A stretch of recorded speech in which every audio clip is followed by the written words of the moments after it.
मोदी सांगिया को नहीं मानहानि मामलें कांग्रेस नेता राहुल गांधी आवेदनर शुणाणी निजक निवृत्त रखिले गुजरात हाइकोर्टर जड़े विचारपति गीता गुप्ता।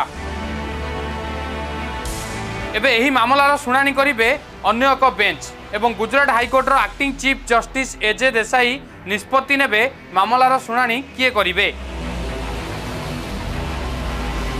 सूरत सेशन कोर्ट रे मामला खारज हेबा परे एहाकु चैलेंज करी गुजरात हाइकोर्ट रे आवेदन करिसंती राहुल गांधी।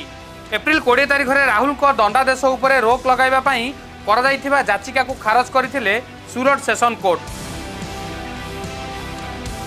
2019 एप्रिल 11 रे राहुल गांधी एक सभा को संबोधित करी कहिथिले कि नीरव मोदी, ललित मोदी और नरेंद्र मोदी एही समस्त चोरों को सरनेम मोदी कहीं। राहुल को यही बयान को नहीं सही वर्ष एप्रिल 13 तारिख रे बीजेपी नेता पूर्णेश मोदी राहुल को विरोध में सूरत रे मामला दायर करथिले एवं मे 6 रे सूरत कोर्ट रे पहुंचीथिला मामला।